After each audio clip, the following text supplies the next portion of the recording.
नमस्कार, स्वागत है आप सबका दिन भर की तमाम बड़ी और अहम खबरों के साथ। मैं हूं कफीन सचान। शुरुआत हेडलाइन से। रूस के सेंट पीटरबर्ग मेट्रो में विस्फोट, 10 यात्रियों की मौत और 50 घायल, मेट्रो स्टेशन बंद। पुतिन ने कहा आतंकवाद समेत सभी पहलुओं की होगी पड़ताल।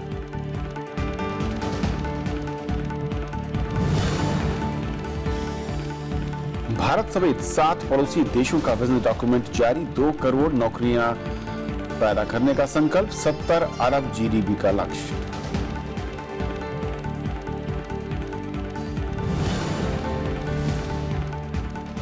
ईवीएम पर आरोप प्रत्यारोप हुए तेज, केजरीवाल का दावा 72 घंटे के लिए मशीन मिले तो साबित करेंगे छेड़छाड़। कांग्रेस ने मांगी चुनाव आयोग से सफाई।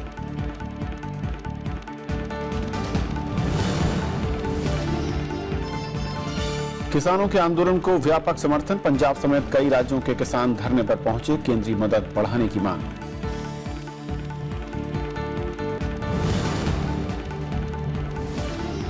नाइजीरियाई छात्रों पर हिंसा के खिलाफ अफ्रीकी देशों के राजदूत हुए नाराज, अंतर्राष्ट्रीय जांच की मांग, कहा नहीं हुई ठोस कार्रवाई।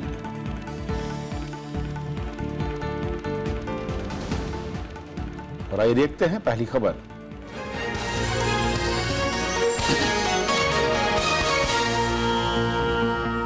भारत समेत 7 पड़ोसी देश साल 2025 तक 2 करोड़ नौकरियां पैदा करेंगे। इन देशों ने अगले 8 साल में जीडीपी को 70 अरब डॉलर तक पहुंचाने की प्रतिबद्धता भी जाहिर की है। भारत, भूटान, बांग्लादेश, म्यांमार, मालदीव, नेपाल और श्रीलंका के वित्त मंत्रियों के सम्मेलन में आज ये फैसला हुआ, जिसमें आर्थिक विकास और संपर्क बढ़ाने को लेकर खासतौर पर चर्चा हुई। भारत समेत 7 पड़ोसी देशों के वित्त मंत्रियों ने सोमवार को दिल्ली में विजन डॉक्यूमेंट जारी किया। वित्त मंत्री अरुण जेटली ने सदस्य देशों भारत, भूटान, बांग्लादेश, म्यांमार, मालदीव, नेपाल और श्रीलंका के बीच संपर्क साधन मजबूत करने पर जोर दिया। वित्त मंत्री का जोर व्यापार और पर्यटन बढ़ाने पर भी था। इन देशों ने साल 2025 तक 70 अरब डॉलर की जीडीपी और 2 करोड़ नौकरियां पैदा करने के लिए प्रतिबद्धता जताई है। Complemented by the operational plan, would help the member countries overcome the problems and challenges associated with unemployment, macroeconomic and structural vulnerabilities, access and integration, and limited investment and growth. साथ ही सोमवार को म्यांमार का इस समूह का 7वां सदस्य बनने पर स्वागत किया गया। वित्त मंत्री ने कहा कि म्यांमार के जुड़ने से पूर्वी एशिया तक पहुंचने में मदद मिलेगी। Our policy will definitely receive a fillip with Myanmar's participation in CESEX, improved access to gateway ports, particularly in Bangladesh and Myanmar, may help to unleash the latent potential of the agro and forest-based industries. दुनिया में दक्षिण Asia सबसे कम संगठित आर्थिक क्षेत्र है। दक्षिण एशियाई उपक्षेत्रीय आर्थिक सहयोग कार्यक्रम की शुरुआत साल 2001 में हुई थी। शुरुआत में बांग्लादेश, भूटान, भारत और नेपाल इसके सदस्य थे। तब से समूह ने 9 अरब डॉलर की 46 परियोजनाओं को पूरा किया है। ये परियोजनाएं ऊर्जा, व्यापार सहूलियतें और आर्थिक गलियारों से जुड़ी हैं। कृति मिश्रा, राज्यसभा टीवी। और इस मसले पर और बातचीत करने के लिए हमारे साथ शुभमन भट्टाचार्य हैं, सलाहकार संपादक, बिजनेस स्टैंडर्ड से। शुभमन, स्वागत है आपका। शुभमन, सबसे पहले तो जो 2 बड़े टारगेट की बात हो रही है, लेकिन मैं इस अगर पूरे फोरम को देखूं, कितना पोटेंशियल दिखता है और जिस तरीके का इंटरनेशनल इस वक्त सिनेरियो दिखता है उस लिहाज से? पोटेंशियल इस इलाके का जितना ज्यादा वही है कि ये मैसिव पोटेंशियल है। पोटेंशियल इसमें कभी भी दो शक या नहीं था। प्रॉब्लम है कि इनका पॉलिटिकल, हर एक का पॉलिटिकल डेवलपमेंट इतना अलग अलग रहा है कि उसको ओवरकम करके एक कॉमन फोरम बनाना, एक कॉमन इकोनॉमिक प्लान बनाना, वही सबसे ज्यादा दुरूह काम रह गया था। और जो अब विजन डॉक्यूमेंट जो आज रिलीज किया वित्त मंत्री साहब ने, उस विजन डॉक्यूमेंट को अगर इन अलग अलग देशों के लिहाज से देखें तो क्या वो एक साथ खड़े होते नजर आते हैं? क्योंकि कई लोग, आज मैं देख रहा था कि उन्होंने आशंका व्यक्त की, जैसे आपने कहा कि अलग अलग देशों की अपने अपने अलग अलग पोटेंशियल दिख रहे हैं, लेकिन वहां पर लिमिटेशंस भी हैं उस लिहाज से। और सबसे बड़ा लिमिटेशन इन 7 तो ये देश का है कनेक्टिविटी। कनेक्टिविटी 2 तरह से, कैपिटल का और उससे भी ज्यादा लेबर का। ये सारे 7 देश ऐसे हैं जिनके लेबर बहुत रिच है। हर एक इलाके में आप जाइए, यहाँ के स्किल बेशुमार है। यहाँ के ह्यूमन कैपिटल प्रॉब्ली शायद दुनिया का सबसे अच्छा है। लेकिन इन सातों देशों के जो ये लेबर है वो एक दूसरे से संबंध कम रखते हैं, पूरे विश्व से ज्यादा संबंध ज्यादा रखते हैं। और इससे दो वीकनेसेस डेवलप होता है। एक तो एक दूसरे के जो परिपूरक बन सकते थे वो नहीं बनते हैं। तो मान लीजिए जैसे बांग्लादेश को शिप बिल्डिंग की जरूरत है, सहायता है, चांसेस है उसका कोस्ट लाइन को देखते हुए, लेकिन शिप बिल्डिंग की रिसोर्सेज कैपेसिटी इंडिया के पास है, लेकिन वो लेने में बांग्लादेश को हिचकिचाहट रहा है। मैं जस्ट एग्जांपल की तरफ से बोल रहा हूं। उसी तरह से म्यांमार में रोड कनेक्टिविटी और पावर दोनों का बनाने का बहुत बड़ा स्कोप है, क्योंकि म्यांमार एक ऐसा जगह पे खड़ा है जो आसियान रीजन और एशिया के बीच में एक, आप कहीं भी जाइए वो एक ब्रिज है, उसको आप अवॉइड करके नहीं जा सकते। लेकिन उस जगह में कनेक्टिविटी इतना कम है कि वो ना के बराबर है। तो जो पोटेंशियल साउथ एशिया रीजन का, सासेक रीजन का है, वो अगर म्यांमार के साथ अगर ना जुड़े तो आसियान का जो डेवलप्ड एरिया है उसके साथ तालमेल बना नहीं सकता। तो सबसे बड़ा प्रॉब्लम है कि लेबर इन सातों देशों का, इसलिए आप देखेंगे ये पूरा जो विजन डॉक्यूमेंट है इसमें बार बार वही जिक्र आ रहा है कनेक्टिविटी। तो कनेक्टिविटी ऑफ ह्यूमन कैपिटल कि वो किस तरह से एक दूसरे के साथ घूमे, अगर पॉसिबल हो गया तो इस जगह का, इस पूरे इलाके का जो डेवलपमेंट पोटेंशियल है वो बहुत ही मतलब एक डिफरेंट डायमेंशन का रूप ले सकता है। लेकिन ह्यूमन कनेक्टिविटी के लिहाज से मैं कहूं, और इन सभी देशों के बीच में जिस तरीके की सीमाएं हैं और आतंकवाद, घुसपैठ एक बड़ा मुद्दा है, क्या ये ऐसे मुद्दे हैं कि जो इस विजन डॉक्यूमेंट के इस पॉइंट पर एक बड़े ब्रेकर के तौर पर है, फिर कैसे खत्म करेंगे इसे? बिल्कुल कविंदर, आपने बिल्कुल सही कहा कि ये जो इन सातों देशों के बीच में जो पॉलिटिकल विभाजन है और एक दूसरे से के साथ सस्पिशन का जो रूपरेखा है वो अवॉइड करना, उसको उसके ऊपर चलना, और वो जब तक नहीं होता है तब तक इस रीजन का जो पोटेंशियल है वो सिर्फ एक बिखरा पोटेंशियल ही रहेगा कि हर एक का अलग अलग कैपेसिटी उसको कुछ हद तक बनाया जाए। और यहाँ तक कि इनमें इतनी बड़ी क्षमता है, जैसे बांग्लादेश में गैस है, उस गैस को बांग्लादेश को इस्तेमाल करने का अभी बहुत दिनों तक, बहुत सालों तक पॉसिबिलिटी नहीं है। लेकिन वो गैस भारत में नहीं आता है। वो क्यों नहीं आता है? वो रीजनल एक दूसरे के डिफरेंसेस के बारे में, इस तरह के आप बहुत सारे आप हर स्टेप्स में आप देखेंगे कि इनमें जो डिफरेंसेस है वो राजनीतिक डिफरेंसेस की वजह से ही, जैसे तीस्ता वाटर ट्रीटी जिसको अभी इंडिया काफी कोशिश कर रहे हैं बांग्लादेश के साथ रिजॉल्व करने के लिए, ये सारी चीजें ऐसे हैं जिनको रिजॉल्व करने में पॉलिटिकल डिफरेंसेस इन सातों देशों का अगर रिजॉल्व हो तो ये रीजन बहुत बड़ा इकोनॉमिक पावर हाउस बन सकता है। और 2 करोड़ नौकरियों की बात हो रही है इस फोरम में, 70 अरब डॉलर तक जीडीपी की बात हुई अगले 8 साल में। ये दोनों जो फैक्टर हैं, इसके लिए एक जो हमने जिसकी बात की ये बड़ा हर्डल है, लेकिन इसके अलावा क्या और चीजें हैं जो कि इसके करीब या इसके आसपास पहुंचाएंगे अगर ये टारगेट हमने सेट किया 2025 को लेकर? एक तो कुछ हद तक जैसे अभी इंडिया म्यांमार से शुरू करके जो ट्रेन लिंक की जो बात हो रही है, रेलवे लिंक की जो बात हो रही है, वो एक काफी सराहनीय कदम है। साथ में रोड कनेक्टिविटी का जो चीज चल रहा है, ये दोनों बहुत जरूरी है।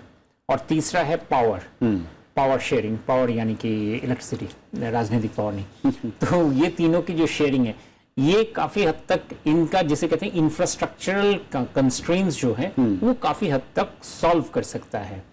और क्योंकि अल्टीमेटली इन सातों देशों को एक तरह से इकोनॉमिक कॉमन मार्केट उस दिशा के अगर ना बढ़े तो ये रीजन का जो कैपेसिटी है वो अंडर यूटिलाइज्ड ही रह जाएगा। और कॉमन मार्केट बनने के लिए आपने देखा है जैसे भारत में जीएसटी को लेकर काफी दिनों तक एक बड़ा विचार चल रहा, उसी तरह से इन सातों देशों को अपने बीच में ये समझने का और एक दूसरे का परिपूरक बनने का वो जो प्रक्रिया है वो दैट इज द विजन। वो विजन ही इनको अपने पोटेंशियल तक ले जा सकता है। और लिहाजा कि बाकी दुनिया में जब वहां पे रिसोर्सेज की कमी है, बाकी बहुत सारी जगह पे लेबर इतना क्वालिटी नहीं है, बहुत सारी जगह ऐसे हैं जहां पे इस तरह का मार्केट नहीं है। लेकिन वो सारे जगह से वो पोटेंशियल आके यहाँ पे यहाँ इस इलाके को उभरने में तभी सहायता करेगा जब ये जगह अपने कनेक्टिविटी को, एक दूसरे से कनेक्शन बढ़ाएंगे। जी, एक आखिरी सवाल शुभ है कि क्योंकि ये जिस तरीके की बैठक है साल दर साल चलती रही है, जो इन बैठकों के एजेंडे और उसकी इम्प्लीमेंटेशन की बात करूं, जमीन पर उतारने की जो कवायद है वो कितनी तेज या कितनी सुस्त दिखी है, जो पिछला अब तक का रिकॉर्ड है? कभी इसका सुस्त अगर कहें तो बहुत ही सुस्त रहा है, और सुस्त इसलिए रहा है कि ये चीज को आगे ले जाने के लिए कोई चैंपियन नहीं था। कोई ऐसा कंट्री या कोई ऐसा रीजन नहीं है जो कह रहा है कि मुझे इसमें बहुत पोटेंशियल पॉसिबिलिटीज है, मेरे लिए बहुत जरूरत है, इसलिए मैं इसको आगे पुश करूंगा। यानी कोई लीड करता हुआ नजर नहीं आया है। और साथ में जो म्यूचुअल सस्पिशन है वो एक दूसरे को काफी हद तक दुविधा में डाले हैं। तो वो चैंपियन और वो जिसे कहते हैं थॉट अगर आ जाए तो ये पॉसिबल हो सकता है, नहीं तो वो सुस्ती का जो आलम है वो कंटिन्यू रह सकता है। बहुत शुक्रिया शुभ इस पूरी बातचीत के लिए आपका। और ये थी पहली खबर। छोटा सा ब्रेक और ब्रेक के उस पार दिन भर की दूसरी बड़ी खबरें।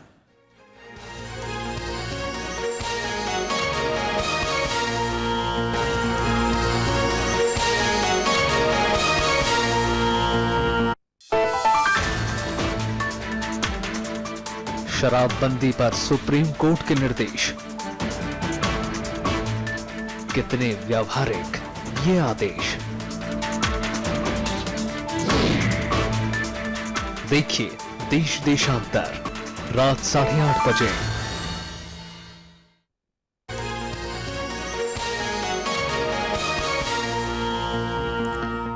देश के शीर्ष 10 शैक्षणिक संस्थानों में आईआईटी का दबदबा बरकरार है। केंद्रीय मानव संसाधन विकास मंत्री प्रकाश जावड़ेकर की ओर से आज जारी इंडिया रैंकिंग में बेंगलुरु का इंडियन इंस्टीट्यूट ऑफ साइंस पहले और आईआईटी चेन्नई दूसरे स्थान पर है। नेशनल इंस्टीट्यूशनल रैंकिंग फ्रेमवर्क यानी NIRF ने देश के विभिन्न विश्वविद्यालयों और शिक्षण संस्थानों की इस साल की रैंकिंग सोमवार को जारी की। शीर्ष 5 शिक्षण संस्थानों में दूसरे नंबर से 5वें नंबर तक आईआईटी संस्थानों के नाम हैं। तीसरे स्थान पर आईआईटी बॉम्बे, चौथे स्थान पर आईआईटी खड़गपुर और 5वें पायदान पर आईआईटी दिल्ली है। कि गुणवत्ता प्राप्त संस्थानों को रिकॉग्नाइज कर रहा है और समाज को भी मार्गदर्शन मिलता है कि कहाँ अच्छा रैंकिंग है, कहाँ अच्छी गुणवत्ता है, तो वहाँ प्रवेश लेने में उनको एक आधार मिलता है कि ये अच्छा रैंकिंग है। रैंकिंग में जवाहरलाल नेहरू विश्वविद्यालय को 6ठा स्थान मिला है। 7वें स्थान पर आईआईटी कानपुर, 8वें स्थान पर आईआईटी गुवाहाटी, 9वें पर आईआईटी रुड़की और 10वें पर बनारस हिंदू विश्वविद्यालय का नाम है। ये भारत विरोधी नारे और अफजल गुरु के नारे के लिए जेएनयू या जादवपुर को पुरस्कार नहीं मिला है। ये पुरस्कार वहाँ जो छात्रों की खबरें मीडिया नहीं चलाता है, वो छात्रों ने जो बहुत अच्छा शोध कार्य किया है साइंस टेक्नोलॉजी में, उसके लिए। इन शीर्ष शिक्षण संस्थानों को 10 अप्रैल को राष्ट्रपति पुरस्कार देंगे। NIRF के तहत शिक्षण संस्थाओं की रैंकिंग 2016 से शुरू हुई थी। पंचानन मिश्रा, राज्यसभा टीवी।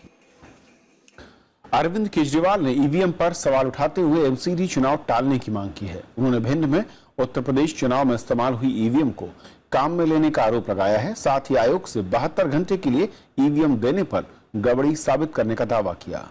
कांग्रेस ने भी इस मामले पर आयोग से सफाई मांगी है।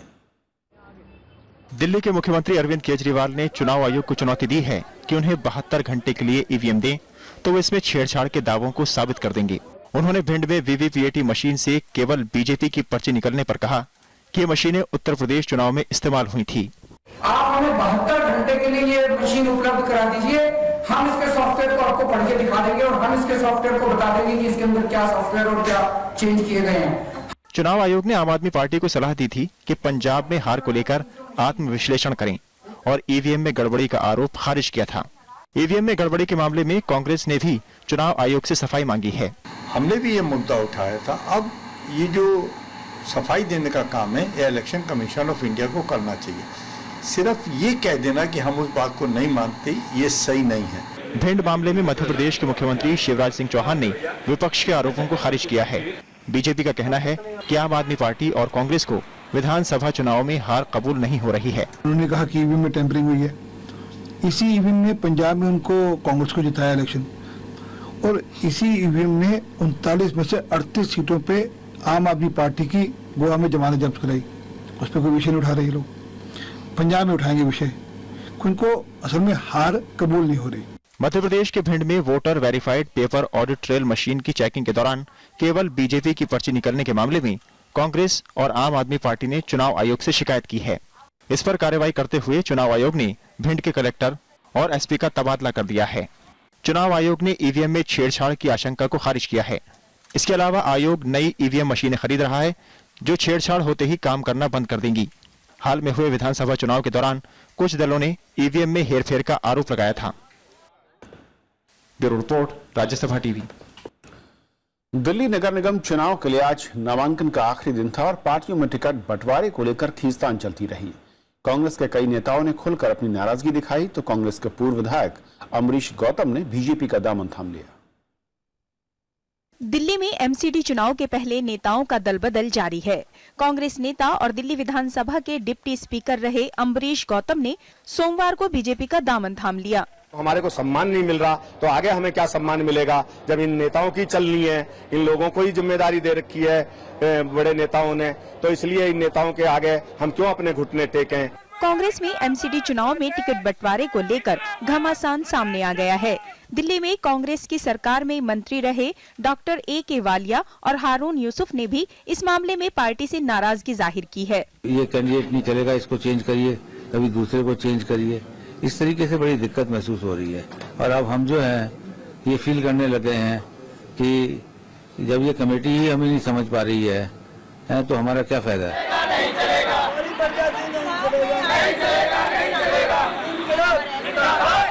टिकट बंटवारे को लेकर आम आदमी पार्टी और बीजेपी कार्यकर्ता पार्टी से नाराज हैं।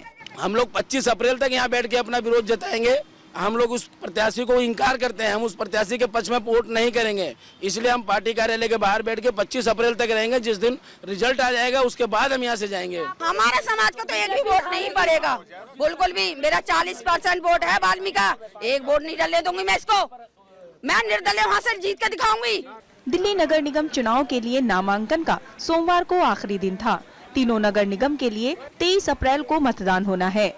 चुनावों के समय नेताओं की नाराजगी, दल बदल और शोर शराबा ये कोई नई बात नहीं है, लेकिन इस बार दिल्ली नगर निगम चुनाव में जिस तरह का ड्रामा और सस्पेंस सामने नजर आ रहा है ऐसा पहले कभी नहीं देखा। कैमरा पर्सन विजय कुमार के साथ अनु दीवान, राज्यसभा टीवी, दिल्ली। दिल्ली में विरोध प्रदर्शन कर रहे तमिलनाडु के किसानों को आज पंजाब के किसानों का साथ मिल गया। किसानों ने सूखे और फसल के नुकसान के मद्देनजर केंद्र सरकार से कर्ज माफी की मांग की है।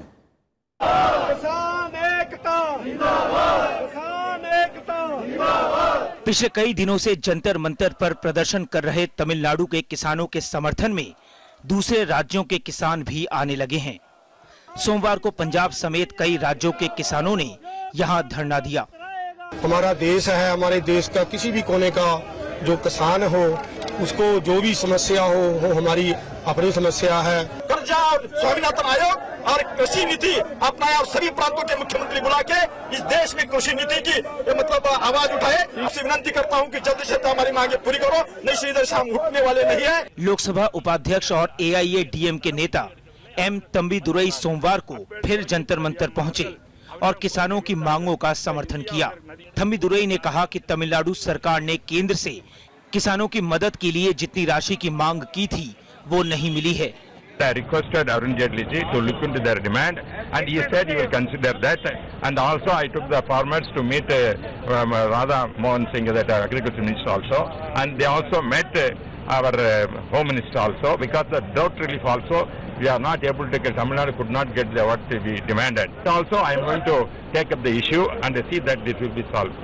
केंद्र सरकार ने 2 दिन पहले तमिलनाडु को राष्ट्रीय आपदा नियंत्रण कोष से सूखा और चक्रवात पीड़ित इलाके के लिए 1712 करोड़ रुपए जारी किया है, लेकिन किसान इसे नाकाफी बता रहे हैं। तमिलनाडु से आए किसान पिछले 20 दिनों से जंतर मंतर पर प्रदर्शन कर रहे हैं और कर्ज माफी और मुआवजे की मांग कर रहे हैं। कांग्रेस उपाध्यक्ष राहुल गांधी समेत कई नेता जंतर मंतर पर जाकर किसानों से मिल चुके हैं। प्रणब गोस्वामी, राज्यसभा टीवी। श्रीनगर में सोमवार को हुए आतंकी हमले में CRPF के एक जवान की मौत हो गई। हमले में 5 जवान घायल हुए हैं। घटना पठान चौक के पास सेमपुरा की है। जहां पर सीआरपीएफ के जवानों को ले जा रहे एक वाहन पर आतंकियों ने हमला कर दिया। हमले में वाहन में सवार 6 जवान और ड्राइवर घायल हो गए। बाद में एक जवान ने दम तोड़ दिया। हमले में एक लड़की भी घायल हुई है। ये जवान लोकसभा उपचुनाव ड्यूटी के लिए श्रीनगर से जा रहे थे। शनिवार से श्रीनगर में सुरक्षा कर्मियों पर यह तीसरा हमला है। पाकिस्तान ने आज जम्मू कश्मीर में 2 जगहों पर गोलीबारी की, जिनमें कोई हताहत तो नहीं हुआ, लेकिन स्थानीय लोगों में दहशत जरूर है। भारत की ओर से जवाबी कार्रवाई भी की गई है। पाकिस्तानी सेना ने पुंछ और बीजी सेक्टर में भारतीय फौजियों की अग्रिम चौकियों और रिहायशी इलाकों को निशाना बनाया। पाकिस्तानी जवानों ने स्वचालित हथियारों से गोले दागे और फायरिंग की। भारतीय जवानों ने भी इसका पुरजोर जवाब दिया। पहला जो है पुंछ सेक्टर में 9:30 बजे सुबह और दूसरा जो है 10 बजे सुबह बीजी सेक्टर में किया है। मोटार के गोले, ऑटोमेटिक और स्मॉल आर्म्स का फायर जो है वो कर रहे हैं, जो कि बिल्कुल ही गलत है और इसका मुंह तोड़ जवाब भारतीय सेना दे रही है। गोलीबारी से स्थानीय लोगों में दहशत है।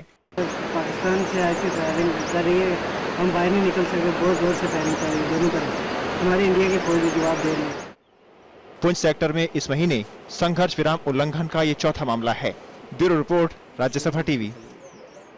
ईरान ने 15 भारतीय मछुआरों को रिहा कर दिया है। तमिलनाडु के इन मछुआरों को पिछले साल हिरासत में लिया गया था। मछुआरों के साथ उनकी नौकाएं भी जब्त हुई थी।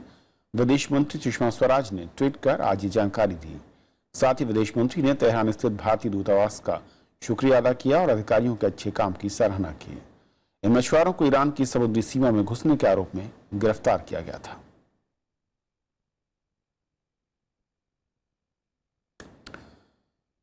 सोमालिया के समुद्री लुटेरों ने भारत की एक नाव समेत 11 भारतीयों का अपहरण कर लिया है। स्थानीय अधिकारियों के मुताबिक ये नाव दुबई से सोमालिया के समुद्री तट की तरफ जा रही थी।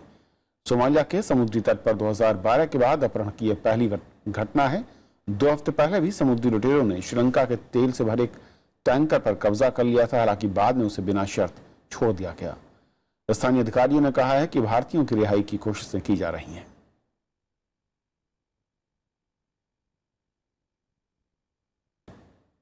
भारत स्थित अफ्रीकी देशों के राजदूतों ने नाइजीरियाई छात्रों पर हमले की कड़ी निंदा की है। इन्होंने कहा कि सरकार ने इन घटनाओं को रोकने के लिए अपेक्षित कार्रवाई नहीं की। दिल्ली में एक बैठक के बाद जारी बयान में राजदूतों ने कहा कि भारत में अफ्रीकी नागरिकों पर हुए हमले नस्लवादी हैं। इन अफ्रीकी राजदूतों की मांग है कि प्रधानमंत्री और उत्तर प्रदेश के मुख्यमंत्री हमले की कड़े शब्दों में निंदा करें। राजदूतों ने इन हमलों की अंतर्राष्ट्रीय जांच की मांग की है। इन देशों का कहना है कि जांच का जिम्मा मानवाधिकार परिषद को दिया जाए। उन्होंने मामले को अफ्रीकन यूनियन तक ले जाने की बात कही है।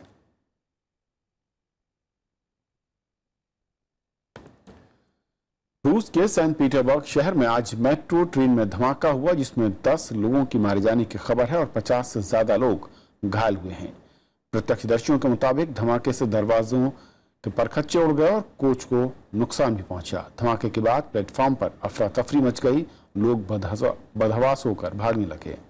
घटना के बाद मेट्रो स्टेशन को खाली करा लिया गया है और कई दूसरे मेट्रो स्टेशन को बंद कर दिया गया। राष्ट्रपति पुतिन ने धमाकों में मारे गए लोगों के प्रति संवेदना जताई है।